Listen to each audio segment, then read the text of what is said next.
यूनुस भाई आज जब 169 रन्स थे तो ऐसा तो नहीं लग रहा था ना कि इतना आराम से चेस, मतलब ये तो उन्होंने ऐसे चेस किया जैसे कुछ, मुझे लगा अगर दोबारा 0 से शुरू करो तो फिर बना देंगे ये रन, मतलब इतनी आसानी से चेस कर लिया 169। इतना कम टारगेट तो नहीं था, बिल्कुल आउट क्लास कर दिया इंग्लैंड की टीम। जो हम बात कर रहे थे कि जैसे कल हम बात कर रहे थे कि इंग्लैंड टीम अगर आगे आ गई तो पाकिस्तान टीम के लिए अच्छा नहीं होगा, और जिस तरह उन्होंने आज आउट क्लास किया, टॉस बड़ा अच्छा जीते वो। सही है, टॉस जीत के उन्होंने बॉलिंग की और वो जो 6 ओवर का पावर प्ले उन्होंने बड़ा अच्छा यूटिलाइज किया। एक आधा आउट भी किया वहाँ पे, कंटेन किया। और बाद में क्योंकि T20 में जब आप कैचअप शुरू कर देते हैं और यहाँ से पीछे रह जाते हैं 2-3 ओवर, तो फिर बाद में फिनिशिंग इसी तरह होते हैं। मेरे ख्याल से अगर इंडिया 20-25 रन और भी कर सकता था, लेकिन क्योंकि वो शुरू में 10 ओवर में 60-70 रन मैंने कुछ इजी नहीं था। लेकिन मैं आज जॉस बटलर की कैप्टनसी को उनकी मानूंगा, क्योंकि उनके पास हर पॉइंट पे कोई आंसर मौजूद था कि अब क्या होना है। और जिस तरह उन्होंने स्पिनर्स को यूटिलाइज किया आज, दो के इंडिया के अगर बैटर्स की बात करें तो विराट कोहली की बात करें, हार्दिक पांड्या की बात करें, ये स्पिनर्स को बहुत अच्छा खेलते हैं, लेकिन उन्होंने बहुत अच्छा यूटिलाइज किया। और एक टाइम पे जब हमसे शायद समझ के मोइन अली बॉलिंग करेंगे, उनको नहीं कराई उन्होंने बॉलिंग, बड़ा अच्छा यूटिलाइज किया। और फिर जब वो बैटिंग में आए तो खुद फ्रंट से लीड किया और पहले ओवर से उन्होंने अटैक किया। सही है। और मैच बिल्कुल आउट क्लास एक्सपेक्टेशन नहीं थी, यही लग रहा था कि आखिर तक जाएगा और बाद में जो नर्व्स पे काबू रखेंगे वो टीम जीत जाएगी। लेकिन अमेजिंग कमाल। अच्छा ये कमाल तो हो गया। आपने जो कहा ना कि ये जो आज बेइज्जती हुई है ना, बल्कि बेइज्जती प्लस हुआ है, ये सिर्फ टीम की सतह पे नहीं हुई है। अच्छा, ये इंडिविजुअल लेवल पे भी हुई है, अलग-अलग भी सबकी अलग से भी हुई है। अच्छा, अलग-अलग। मिसाल के तौर पर पांड्या की उन्होंने बात की, तो बड़ा वो हीरो बना और क्राउड में ना उसने बड़ा कि तालियां बजाओ, ये करो वो करो, तो फिर अगली बॉल में चौका पड़ गया। क्या है? इतनी छिछोरी हरकत की है, इतना तो हमारे दौर में शोएब अख्तर नहीं करता था।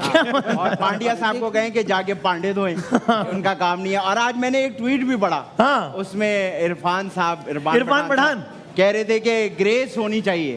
तो मैं उनको कहना चाहता हूँ कि उन्होंने पहले इन्हें ट्वीट किया था कि भाई बेशक बंदा हार जाए लेकिन ग्रेस के साथ हारना चाहिए, इस तरह की बात की थी। तो मैं उनको ये कहना चाहता हूँ कि आप ग्रेस अपने पास रखें। हम फाइनल खेलने जा रहे हैं, हम कप अपने पास रखें।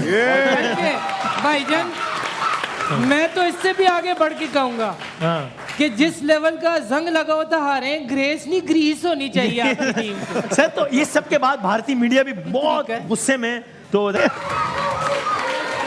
भाई ये बताएं, ठीक है हार जीत हो जाती है, मतलब रोने में तो ना होता रहा है ना वो कह रहे हैं, यानी। और ये कोई ऐसा नहीं कि कोई आम बंदा बैठ के ट्वीट कर रहा है, नेशनल मीडिया में कहा जा रहा है कि जी न्यूजीलैंड जानबूझ के हार गया, टोटके करके हरा दिया न्यूजीलैंड को। मतलब ये पागल लोग क्या होगी, क्या बात है यार, ये कैसी बात है? आज अपनी टीम को क्या कहेंगे कि पता नहीं वो किस तरह हार के क्या हुआ। खबर देखिए, जैसे इंग्लैंड ने फेंटा दिया ना, डिजर्व करते थे ऐसे इनको फेंटा पड़ना। जैसी एवरेज बॉलिंग थी इनकी आज नजर आई है, बहुत ही लो क्वालिटी की बॉलिंग थी। क्योंकि इससे पहले इस वर्ल्ड कप में किसी बड़ी टीम से मैच हुआ नहीं, पर्थ में हुआ, लो स्कोरिंग हुआ, वहाँ पे वो आखिरी ओवर तक ले गए हैं। सही है। जो अच्छी टीम थी उन्होंने डोमिनेट किया और दिखाया कि चेज कैसे किया जाता है। और मार्क वुड और डेविड मिलर के बगैर वो खेले हैं, उनको प्रेशर नहीं लगा। और फर्स्ट 10 ओवर्स में 62 रन सिर्फ उन्होंने बनाए हैं। इंटेंट देखें, बैटिंग एवरेज देखें, उनके बड़े प्लेयर विराट कोहली जैसे, वो तो इतनी ज़बरदस्त फॉर्म में, उसको तो ऐसे खेलना चाहिए था, फ्लो में खेलना चाहिए था। वो उसका इंटेंट नज़र नहीं आ रहा था फर्स्ट 10 ओवर्स में। आखिरी 10 ओवरों में हारती कि ना शॉटें लगे, ये तो 120 से 130 कर रहे थे।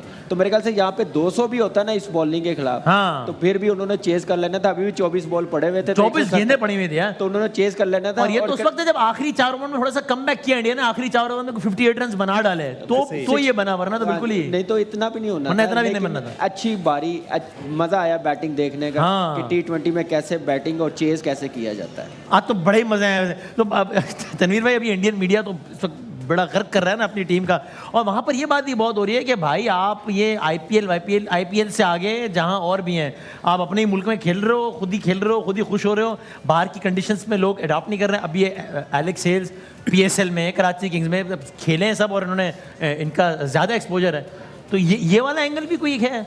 देखिए सबसे पहला तो ये मैं कहना चाहूंगा कि न्यूजीलैंड से जान के आ रहे हैं कि न्यूजीलैंड कोई 1500 T20 वर्ल्ड कप जीता हुआ कि जी असली हार जाते तुसी चले जाओ, ऐसा भी तो नहीं है ना। न्यूजीलैंड के खिलाफ तो पाकिस्तान का रिकॉर्ड वैसे ही हम 6 वर्ल्ड कप में 6 मैचेस खेले थे इससे पहले, उसमें 4 हम जीते थे, 2 वो जीते है। और ये जो आपने आईपीएल की बात की है ना, ये इनको बहुत नुकसान हो रहा है। देखिए एक ही 2-2 ढाई महीने दुनिया के टॉप प्लेयर्स वहां पे आते हैं, वो उनको कंडीशंस का अब बहुत अच्छे तरीके से आइडिया है। उनके टॉप प्लेयर्स आपकी मैनेजमेंट में बैठे हुए होते हैं, टॉप प्लेयर्स आपके खेल रहे होते हैं।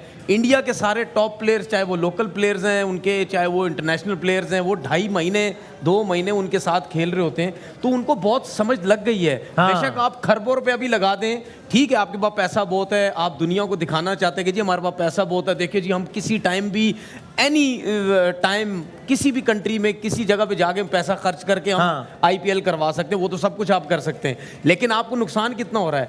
आप ये देखें कि इंडियन प्लेयर्स जो हैं वो किसी भी कंट्री में जाके लीग्स क्रिकेट नहीं खेलते। वो क्यों नहीं खेलते? क्या उनकी मर्जी का पैसा नहीं मिलता? सब मिलता है। बात ये है कि इनकी सोच ये होती है कि जब हमारा रेस्ट का टाइम है हम रेस्ट करें, हम वहां जाके क्यों खेले, लोग हमें समझेंगे। लीग्स भी नहीं खेलेंगे, पीएसएल भी नहीं खेलेंगे, एशिया कप पे भी नहीं आएंगे, पाकिस्तान कुछ घर में खेल लेंगे, कुछ भी नहीं खेलेंगे। वो इस वजह से नहीं खेलते जाके कि हमें वो लोग समझ ना जाएं। हम 3-3 महीने का सीजन खेलेंगे, समझ गए कैसी बॉलिंग करते हैं, कैसी बैटिंग करते हैं। लेकिन इनको ये समझ नहीं आ रही कि यहाँ जब आप 2.5 महीने से आईपीएल कराओगे तो वो सब समझ रहे हैं आपको कि किस तरह है। अब आपने उससे निकलना किस तरीके से है। अगर आप नहीं निकल पाए तो वो तो वर्किंग कर चुके हैं आप लोगों के ऊपर। तो बात ये है कि आईपीएल के अंदर दुनिया के सारे प्लेयर होते हैं, छोटे बड़े सब, लेकिन जब आप इंटरनेशनल क्रिकेट में आते हैं तो एक टीम के अंदर 15 टॉप क्लास के प्लेयर्स होते हैं और इसी का भी खुमियाजा भुगत भी रहे, आपके ऊपर काम करते हैं। इंडिया की पूरी एक बड़ी सीरीज हो गई, यानी T20 वर्ल्ड कप 2014 के फाइनल हारे, फिर 2015 में 50-50 का सेमीफाइनल हारे,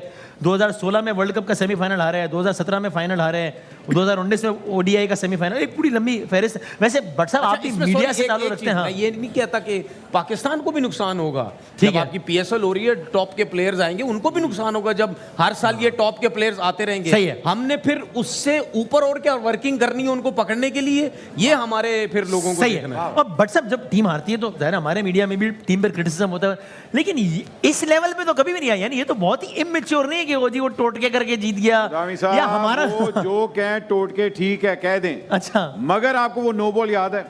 क्या याद है? पाकिस्तान इंडिया के मैच के अंदर वो जो नो बॉल थी, वो याद है आपको? ये उसकी हाय है। नो बॉल की बदुआ लगी है। ये नो बॉल उनको लगी है अब जाके।